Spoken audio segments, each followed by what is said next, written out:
I'll tell you what, it's hard to wear hats. I mean, it's hard to wear hats. It's both easy to wear hats, but it's also hard to wear hats. Hats are a curious thing.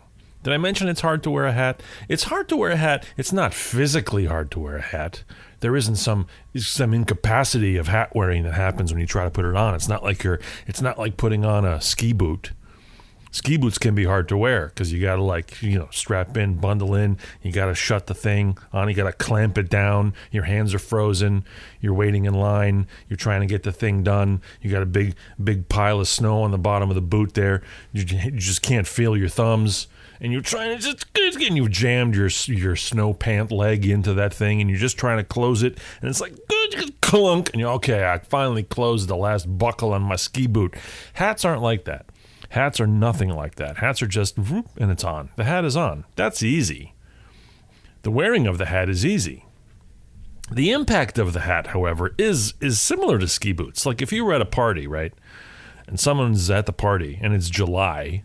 You're having a 4th of July picnic in someone's backyard, and one of the guests at the picnic, I mean, this is hypothetical, because remember when we could, be with people in yards, which is coming back apparently? It's going to be the new it thing, hanging out with people. It's going to be the new thing.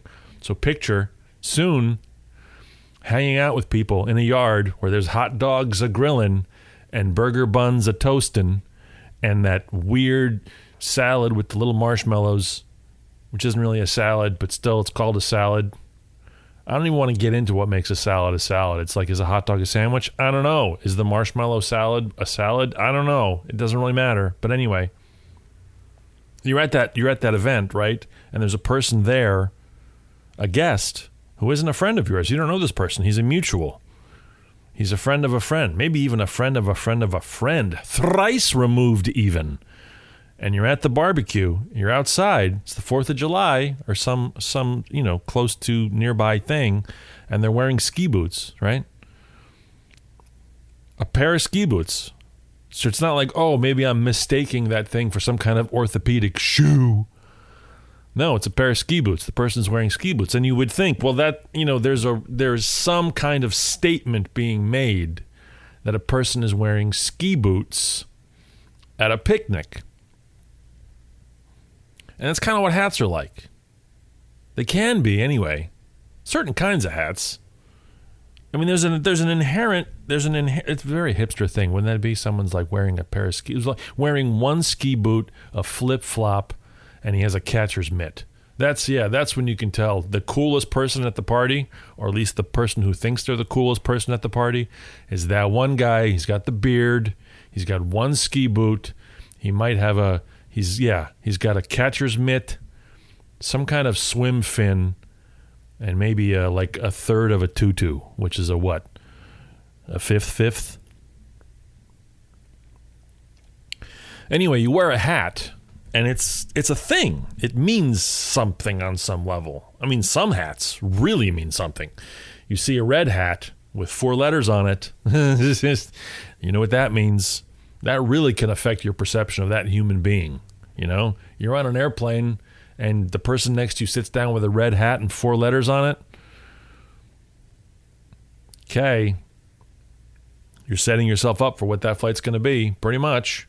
I mean, or not, or at least you have a perception.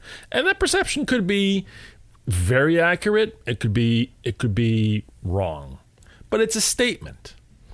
So there's baseball caps, right? They're very popular. Lots of people wear baseball caps. But even your plain old baseball cap, non-red, non-4-letter wielding baseball cap, has a certain, there's a certain something there. You can't wear a baseball cap, to a fancier dinner or just indoors even. There's a whole weird thing of hats indoors.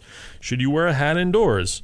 And what going in, is a beanie a hat? You're inside and you're wearing a hat. Let alone, I'm not even talking about the whole religious implications of headwear. I mean, oh my gosh, that's a whole separate thing. The religious implications of headwear. Well, it's my favorite Wilco album, The Religious Implications of Headwear. You got your Pope hat, you got your mullah hat, you got your yarmulke, you got your nun's habit, you've got your burqa, you've got I know burqa's not just the head part, but yeah, you know what I'm saying? There's a whole curious religious thing about hats. Why is that? There's no shoe equivalent, right? There's no religious shoe equivalent. It's either on or off, pretty much. That's the religious implication of the shoe. It's either on or it's off. Whereas with the hats, oh my gosh, humans love the importance, the significance, the role of the hat, the thing on the head. Why? Is it a totem? It's the most visible part of a person, maybe? It's connected to the face? It's connected to the talkie hole? Maybe that's what it is. Maybe it's the adornment connected to the talkie hole and the solely gazing face marbles that are in the middle of your face there. The face marbles and the talkie hole are attached to the hat. So the hat's got to mean something. I love hats. As a kid, oh my God, I loved hats. Like, I couldn't have enough hats. I had a decent collection of, for a kid, for at 12 years old, I had numerous chapeaus. I had an Indiana Jones hat. I think I still have it somewhere. It's probably folded up in a ball somewhere. I had a nice trilby. I remember as a kid having like a news reporter's hat. You're the thing that used to say press, that kind of hat with the band, and you'd stick a card in it and it would say press, which I didn't know what that meant as a kid. I was like, what is that? Is that an instruction? Is that telling you how to put the hat on? Like you have to hold it there? And I was like, oh no, it's the newsmen. They press. So there's a totem, right? There's a totem. The guy with the thing that says press, it's a hat. There's no other part of the guy's clothing, which is indicating he's a reporter who wants to talk about Superman. Press on the hat. Where do you wear it? There it is. You don't have a badge. You have a hat with the word press right by the face marbles and the talkie hole. So I had that. I wasn't into baseball caps. Didn't have any baseball caps, but I had some hats. I still have hats. I have a Tyrolean cap, a German Tyrolean cap. My parents got me that years ago. The problem was, as I started getting older, or not even getting older, here's the deal, kids. Here's the deal.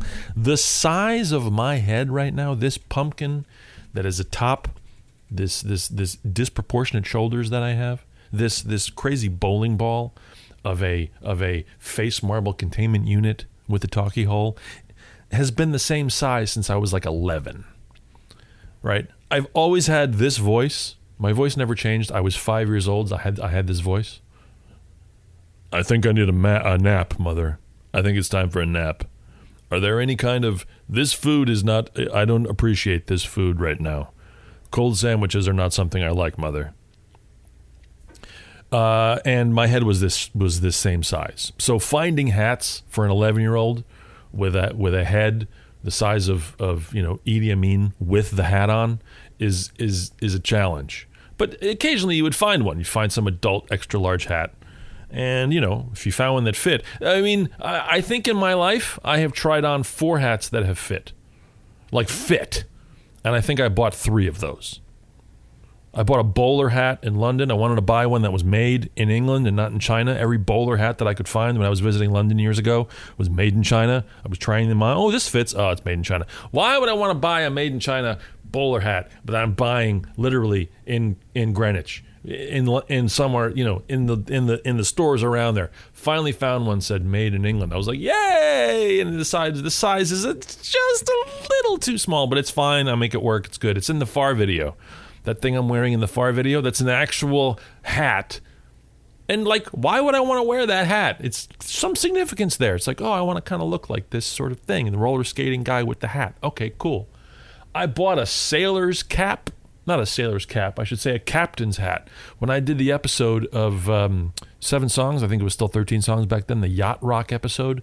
Check that out on YouTube if you'd like. I'm wearing a captain's hat. Extra large. And the thing fits. Oh, it made me so happy. I got to wear it for that episode. There was a reason I got to wear that hat. So I wore that hat for that episode, and it made me so excited because it fit and it was cool. But I can't wear that at a party. You show up with a captain's hat at a party, at a barbecue, at a something like that. It's like having the iguana on the shoulder. And you got to go, all right, tell me about your iguana. It's like walking into a party with a meerkat on a leash, and you got to be like, what's her name? Fuck, I got to talk about this meerkat now. You know what I mean? So you walk into a party with a captain's hat Doesn't matter what the theme of the party is, unless you're maybe on some, yacht-based party. But even then, I get the thing. But I've got this. I'm looking at it. I have a captain's hat. I got a pith helmet. I bought a pith helmet 2 years ago. An extra large pith helmet. Why? Because my gym was having a theme day. They used to have these theme days at the gym back when one could go to the gym and not worry about dying of an international infection. And it was vacation. Like, wear what you'd wear on vacation. So I thought, wouldn't it be funny? Wouldn't it be clever and funny? And oh my gosh, who cares? But I'm going to do it anyway. If I got dressed up in a safari outfit. Because I had the safari shorts. I had the safari shirt with the 55 pockets. I had the safari vest. But all I needed was a pith helmet. So, of course, I went online and found an XXL pith helmet and bought the pith helmet. And that fit. So I've got this pith helmet. I've got this captain's hat, and they're just sitting there, and I love them. I love them. I would wear them all the time. But you can't, because it's hard to wear hats. It means something. It means something. Why does it have to mean something? And why do I care? Maybe that's the bigger question. Why do I care that someone's going to see me in a captain's hat and think, I mean, first they'll think, boy, that thing fits perfectly, and he looks awesome. But why is he wearing it? That's the secondary thought. And why does that secondary thought affect me so much? I don't know. But I love hats, beanies, caps. I got a beret that I bought in Paris years ago. Years ago, I bought a beret in Paris. Yeah. See the theme? I got the bowler in London, and I got a beret in Paris. The beret, it's as big as it could be. It's as big as some kind of Parisian bear. A Parisian bear, it would fit them. Doesn't fit my pumpkin head, though. Just barely. It's the kind of hat that you wear, and at the end of the day, or not even the end of the day, you wear it for an hour. By the end of the hour, you have this indentation across your forehead, which lets everybody know when you take it off that, like, oh, did you wear a beret today that was just a little too small? Yes, I did. May we. But I like hats. I like hats. I don't wear baseball caps unless I'm running. I have one Bono green Che Guevara hat, like a baseball army cap kind of thing. It's funny that I would say Bono and Che Guevara, but you know what I'm talking about, right? You know what I'm talking about? It's the green baseball cap. That's not a baseball cap. It's like an army cap. I have that. I wear that when it's raining and I'm jogging. Whatever. That one doesn't look that great. Fits pretty good. Fits pretty good. I wore that when I did the the Element things, because one of the songs sounds like a U2 song. So I put that on, pretend to be Bono for a minute. And how do you do it? You do it by putting on a hat. You put on a hat. How do you want to pretend to be Bono? You put the glasses on. Yeah, it's not enough. You put the hat on, you're done. Totems, man. But you show up at a party with the Bono glasses and the Bono hat, and someone's going to be like, why is he dressed like Bono? Weird. Why do I care that they think that I worry about wondering why he's dressed like Bono? I'm not sure. But it works that way. That's how it works. You wear the hat. It means something. It means something. Not always, but often.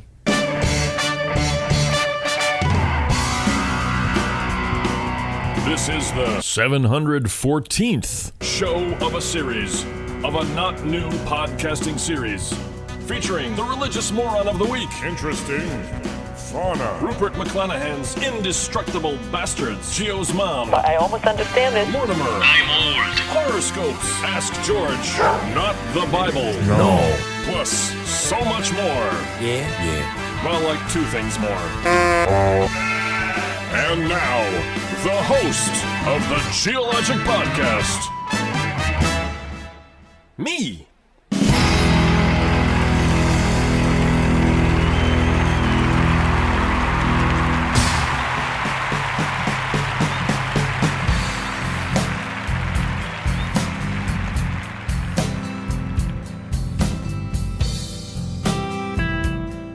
So good news abounds here in Bethlehem town. Good news abounds in Bethlehem town. Tell us, what's the news? What's the news? Let me tell you, good news abounds in Bethlehem town.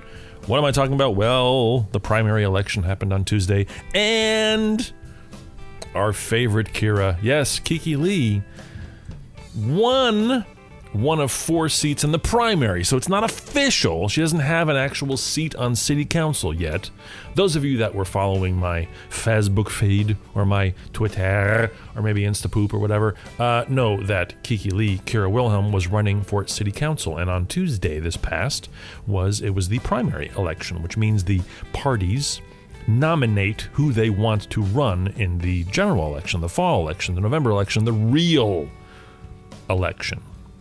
And Bethlehem being a pretty solid democratic town, eine Taune demokratische, most of the people that are going to be running for city council from the Democratic Party are going to run unopposed, because Republicans don't run people for those smaller office positions because they know they won't get in because of math, I guess.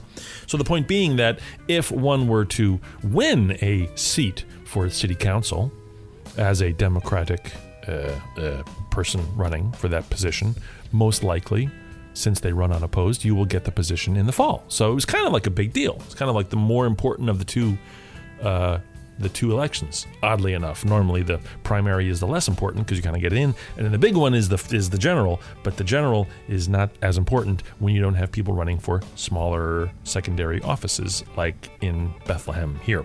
The point being, there were 4 seats that were up for city council. 5 people were running, and Kira got the second most number of votes of the 4 people that got in. It's pretty fantastic. The person that got the most votes got 10 more votes.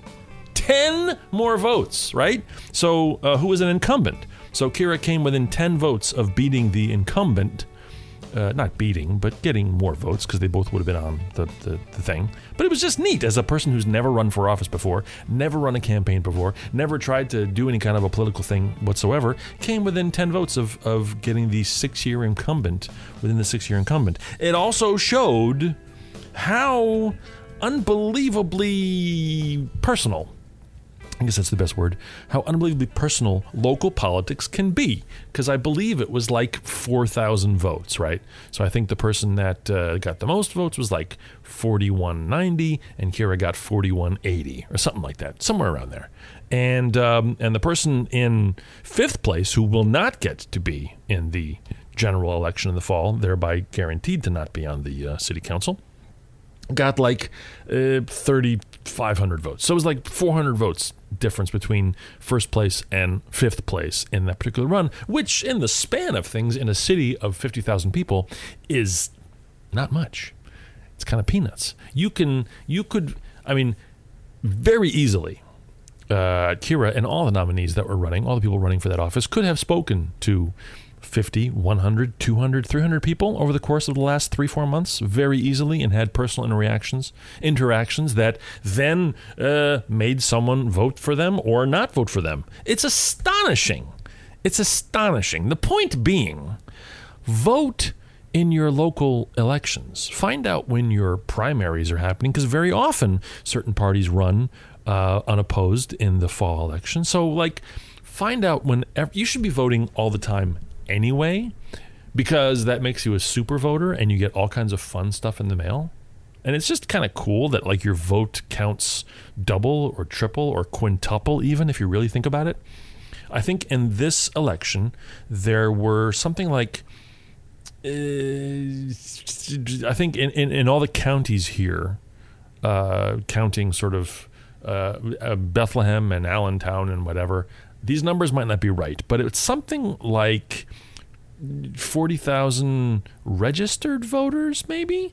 There's something like 90,000 eligible voters between all the cities here, but there's 40,000 registered voters, and even out of the registered voters, only like 15,000 showed up for the voting on that day. So it's amazing that you're, even amongst registered voters who vote normally in these smaller elections, when you vote, it really does count like you have 5 or 6 votes, depending on how big your town is, depending on where you live. If you live in a smaller city than Bethlehem, than 50,000 or 65,000 people, oh my gosh. Even some of the outlying, we were watching all the election returns, of course, and you watch some judge gets to be judge because he got 400 votes and someone else got 380 votes. What? Yeah, it comes down to just even mayors of some of the local towns. There was one race in particular that I thought was fascinating, and it just caught our attention as we were watching, and it was for Reading. Now, Reading is a town about 45 minutes west of here. It's spelled Reading, but it's pronounced Reading because Pennsylvania.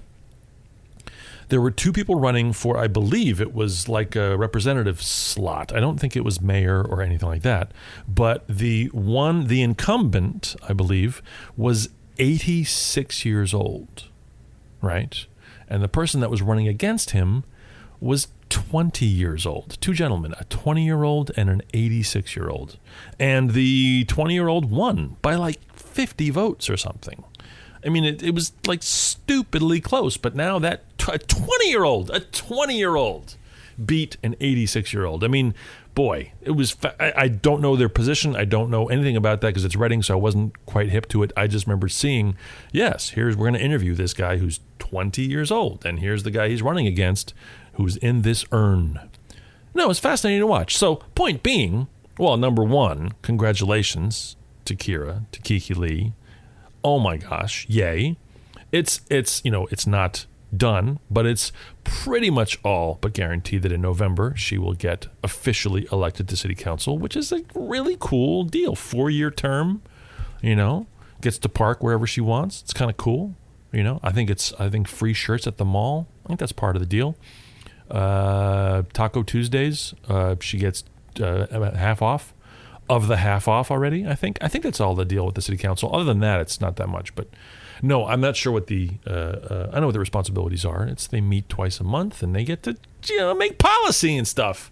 They get to make policy. Come on, policy making. What was really cool is all the people that won the 4 out of the 5 were all women. So it's going to be the first time in Bethlehem's history that the city council is a majority of women, not just a majority, but a majority, and not like a plurality, but a majority.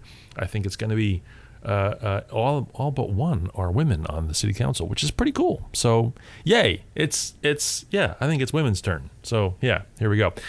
Point being, congratulations to Kira, number 1. Number 2, vote.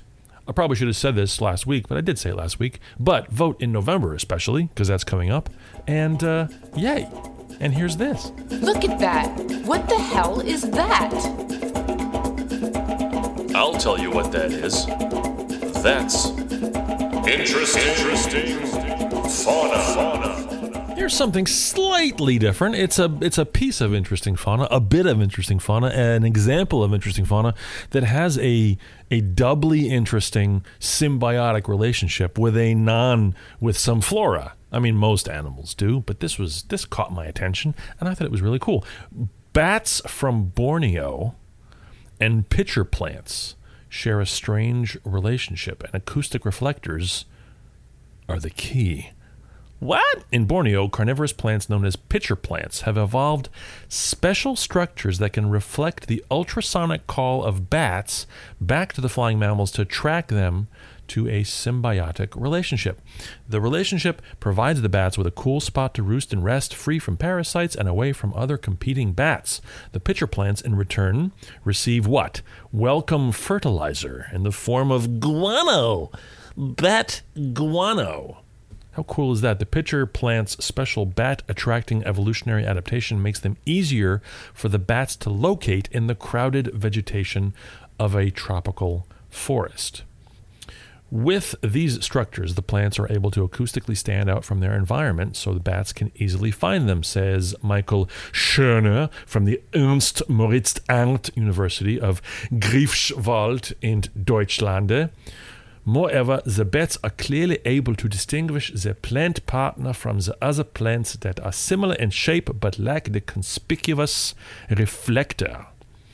Researchers began seeking answers to the particular bond between the plants and bats after the first observation of the bats' habit of roosting inside the pitcher plants. Yeah, you've got these plants, and the bats are hanging out in these specific plants. And they were like, why are the bats hanging out only in these plants? Well, after determining the benefits to each, a secure roosting spot, blah, blah, blah, blah, blah, fertilizer, the researchers questioned how the species find the rare plants in a crowded environment. So they found that they have these dish-shaped leaves or petals that reflect bat calls and advertise their presence. they have these disc-shaped petals because they've become dependent on nectar-feeding bats to help pollinate them.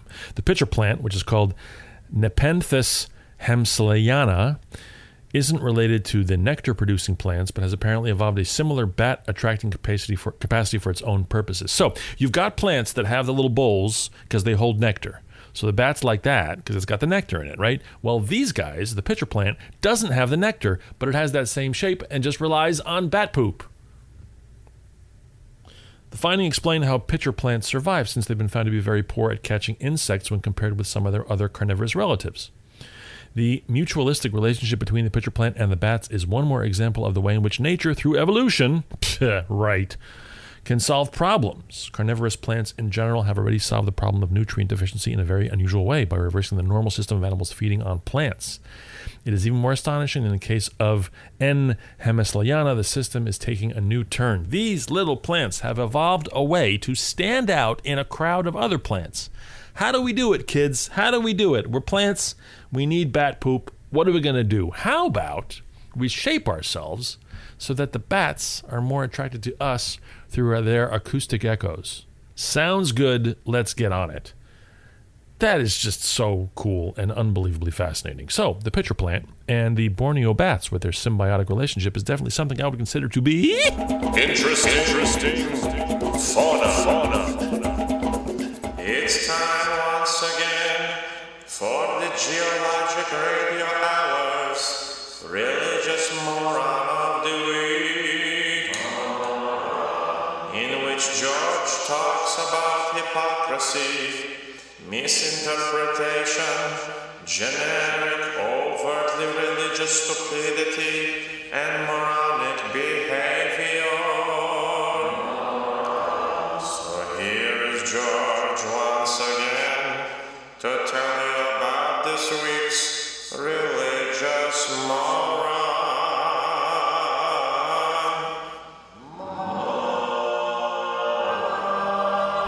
Okay, J.D. Mack sent in this moron. There's a guy named Bishop Larry Gators. Chomp chomp. Bishop Larry Gators is a far right-wing conservative host. Imagine that.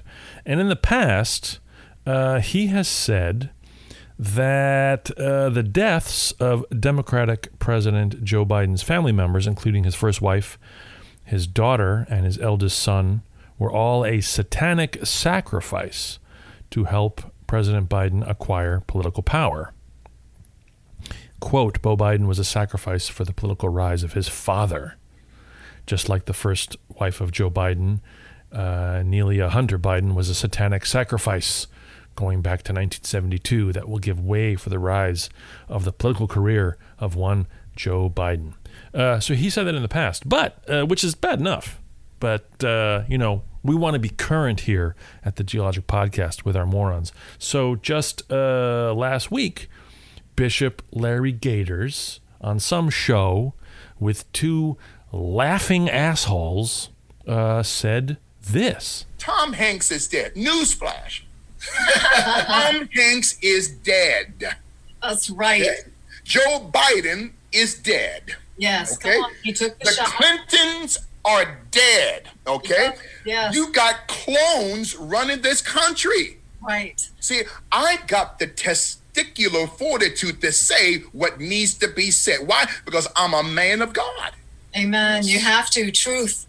You got these punctified well, I don't want to lose my 501c3, Bishop, so we have to use wisdom. Stop, okay? You need to sit down and shut up. Yes. That's right. That's right. Okay, exactly. So Trump is surrounded by the military at Mar-a-Lago. Yes, that's Trump right. has the nuclear codes. That's right. Trump has the military who turned their back on Joe Biden. That's right. That's right. And Trump has Air Force One. Patriots, QAnons, President Trump is still the president. That's all fine and everything, but Tom Hanks? Tom Hanks is dead? What? I wonder how Tom Hanks feels about being sort of lumped in. I mean, I guess it's a good thing. I guess it's, because if you're going to list, the Bidens and the Clintons, these these powerful, people and in terms of world political power, they're pretty powerful. And then you add Tom Hanks to that, and you lead with that. Tom Hanks is dead. What lovely Christian people. Yeah, so in case you missed it, Tom Hanks is dead, Joe Biden's dead, the Clintons are dead, and they've all been replaced with clones, right? Trump is at Mar-a-Lago, not Mar-a-Lago, Mar-a-Lago, which maybe is a different thing. Maybe that's a different thing. Maybe that's where he is. With the military, he has the nuclear codes, and he also has Air Force One. Things that are, how does one even begin a conversation with someone like that? Again, if they're sitting next to you on a plane with their hat on, oddly enough, the guy, Larry Gators, was not wearing a hat while he said this. There's video of this. He was not wearing a hat, oddly enough. I figured he would have been. But maybe out of respect for the death of Tom Hanks, he removed his chapeau de crazy. Chapeau de loony.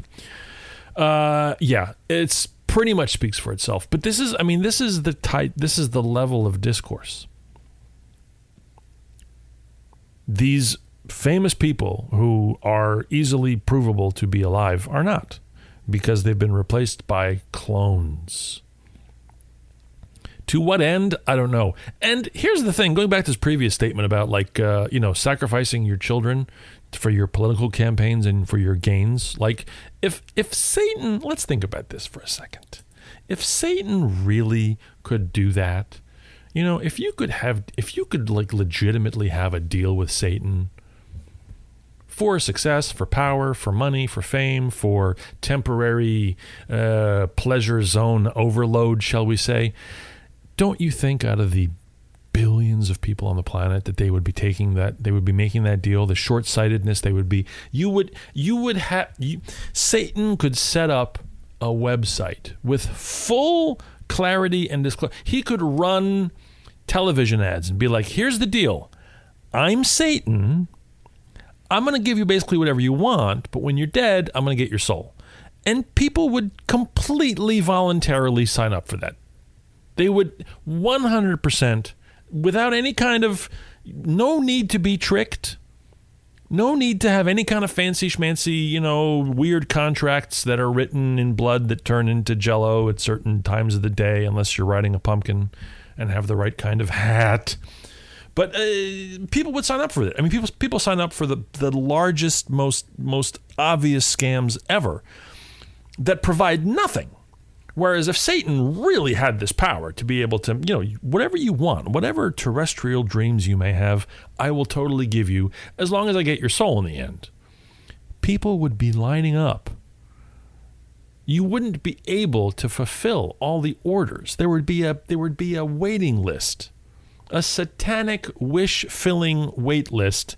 There'd be a wait list for the wait list. There'd be some other kind of, Zool would be giving away spots on the wait list for the wait list. And people would totally be happy with that too. Point being, Bishop Larry Gators, who has said that all these people are dead, is the Geologic Podcast. Religious moron of the week. I said that morons from JD Mac, but I forgot to say happy birthday, JD Mac. Happy birthday. Yay.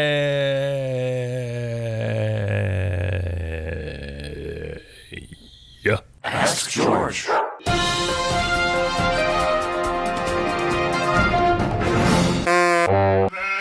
George, vibes, Reiki theremin, exclamation point. What, if any, examples from your childhood were there song lyrics that caused you concern or grief or terror or any kind of disturbance? For me, it was the last chorus of Tie Me Down Sport. Here's the words. Tan me hide when I'm dead, Fred. Tan me hide when I'm dead. The image of human leathered flesh was very upsetting to me then, also because they thought it was funny. Cheers, Jody B. What, if any, examples from my childhood were there song lyrics that caused me concern or grief? I can't think of any lyrics that caused me grief, but I have a very distinct visceral memory of abject horror associated with a cartoon bit. I don't know if this was Electric Company or Sesame Street. I think it was Electric Company, but I'm not sure exactly. I'll have to look it up at some point. But there was a cartoon bit of an old man that somehow was associated with, or they used Also sprach Zarathustra, the 2001 theme.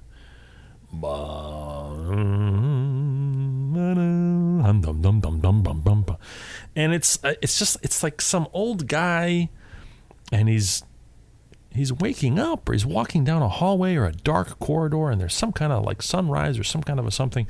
Anyway, this scared the living hummus out of me. Not that I was eating hummus at the time, but if I had, boy, every orifice would have just been extruding it. The visceral fear. There was something so terrifying, and I think it was the music more so than the imagery or whatever. So it's not really a lyric, but that was a song.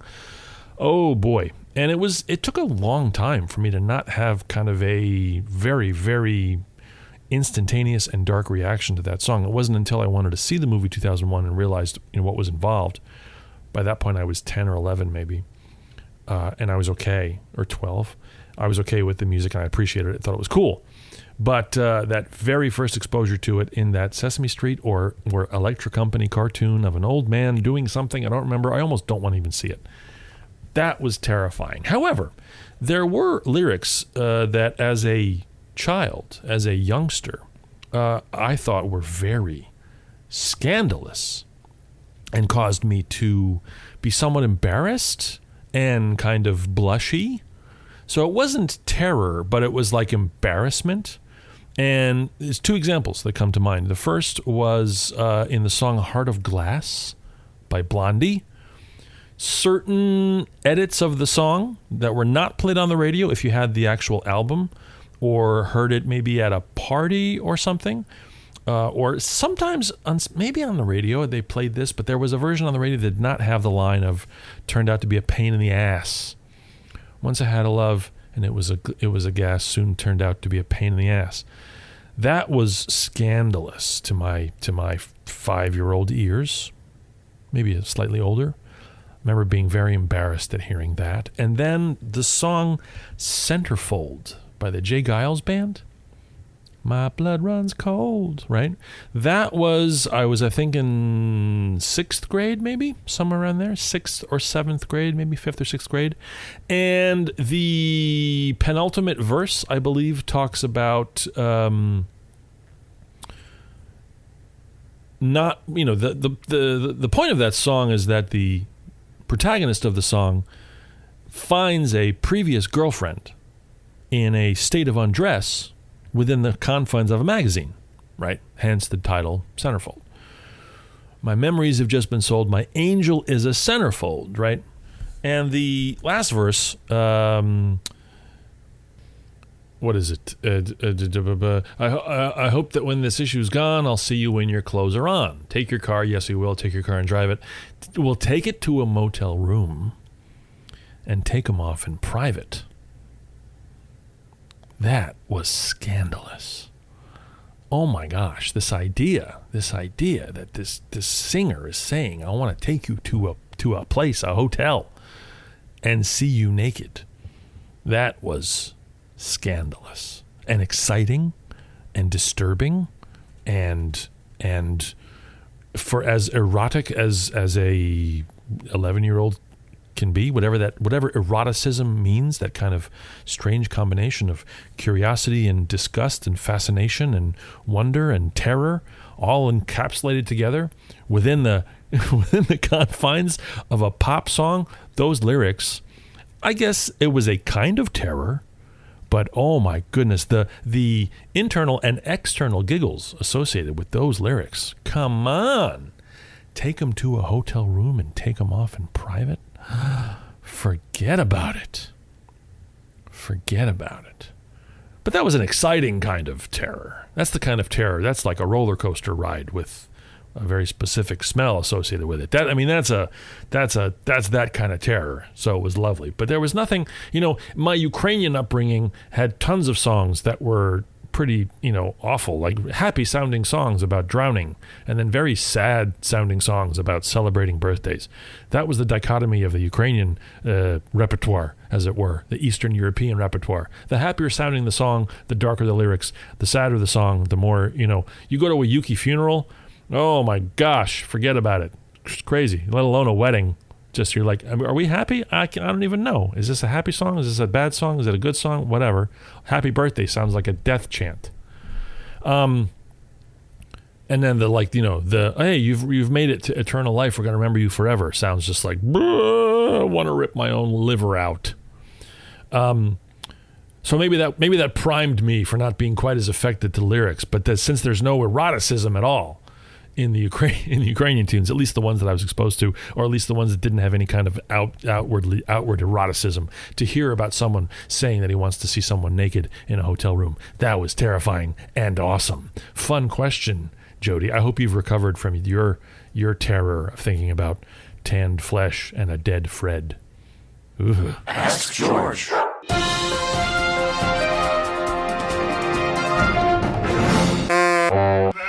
On a different subject, I tell you, with all the bummer stories and bad news today, sometimes I just wish someone would tell me something good.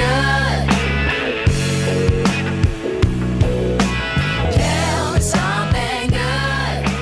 Tell me something. Here's the part of the program where I try to bring you a little bit of good news. And I don't know about you, but when I read this made me smile ear to ear, cheek to cheek, eye to eye.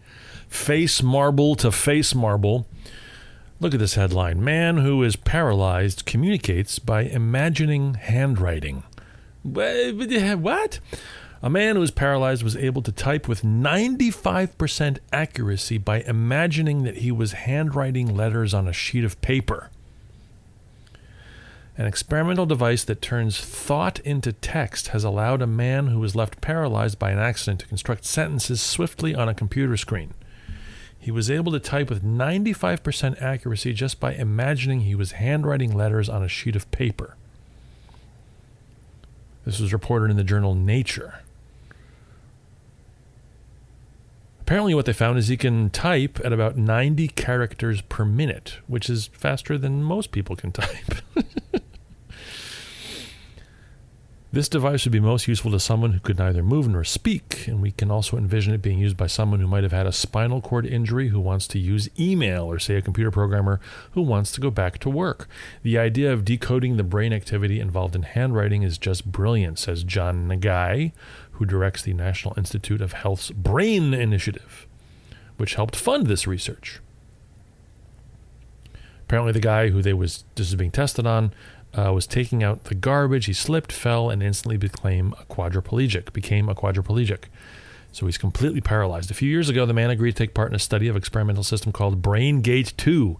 It allows people who are paralyzed to control computers and other devices using only their thoughts. The system relied on electrodes surgically implanted near the parts of the brain that control movement.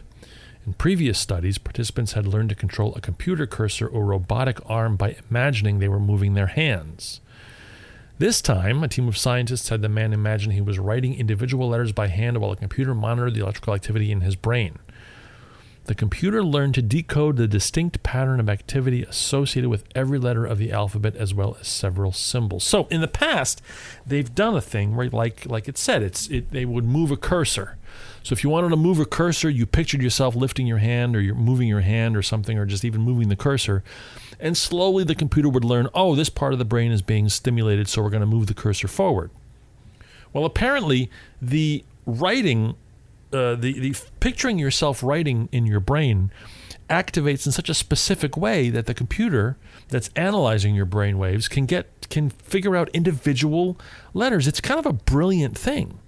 You picture yourself physically writing these letters. So like you picture yourself physically writing an A, right? Whether it's large or small, whether you physically picture yourself writing the A, and the computer understands, or the sensors understand that part of your brain, which you would use to physically write an A, is being stimulated, thereby letting the computer know that you want an A, or a B, or an M, or a Z, or an umlaut, or whatever. It's unbelievable. In previous experiments, participants have been able to use their thoughts to point and click at letters on a screen, but that approach was much slower than this new approach of imagined handwriting.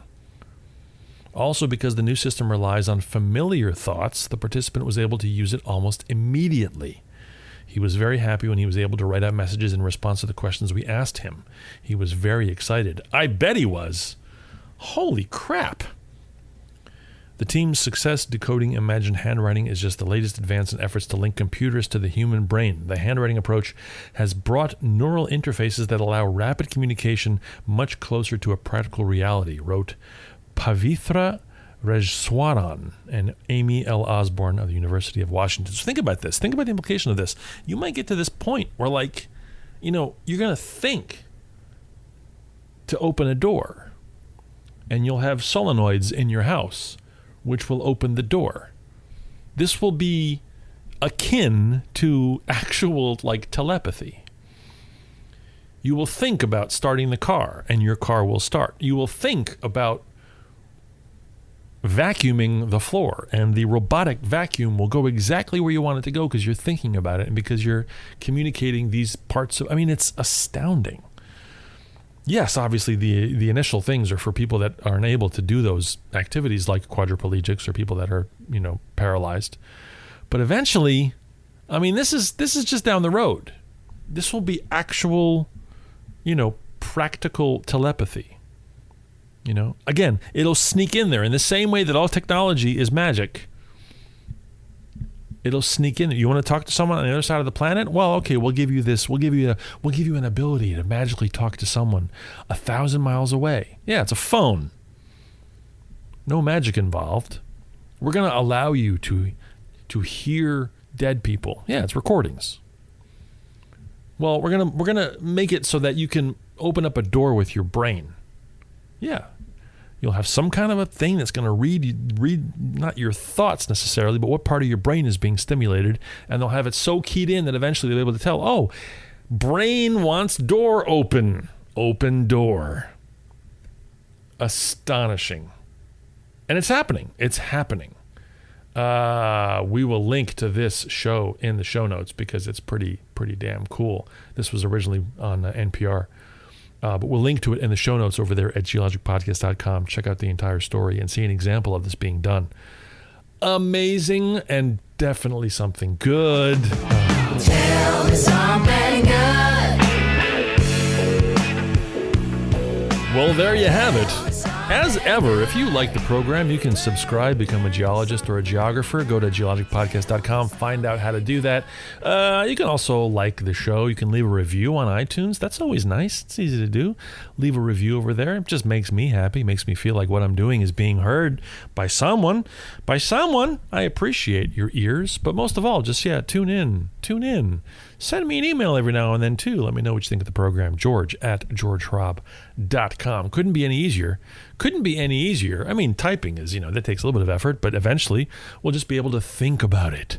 And all those little synapses under your hat will make the typey type happen on its own. But in the meantime, before that's available, sit down, send me an email, send me a something good story, send me an interesting animal I can talk about, send me a religious moron, maybe even send me some bit of good news that I can feature on. Tell me something good, because why not? Maybe there's a fact that that F's you up. Send it to me. I will get it to the professor. No problem. Damian Hanji. He's on speed dial. He's number 4 on the phone.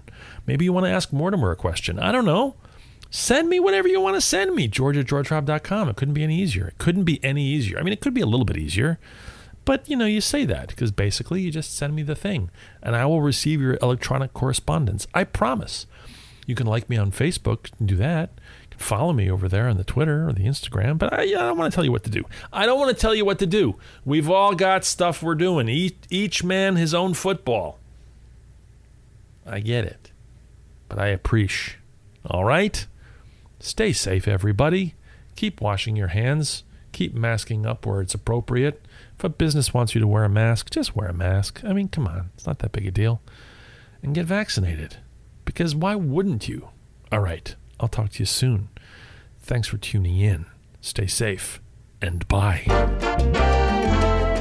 Now that the show is over, do you know what you can do? Yes! Let's tell them, gang. Okay! Well, you can like George Robb on Facebook, follow George Robb on Twitter, like the Geological Podcast on Facebook, follow George J. Robb on Instagram. And you know what? All of George's music is available on iTunes and Spotify. And you can have a front row seat at the eternal pantheon of deliciousness by subscribing to the show over at geologicpodcast.com.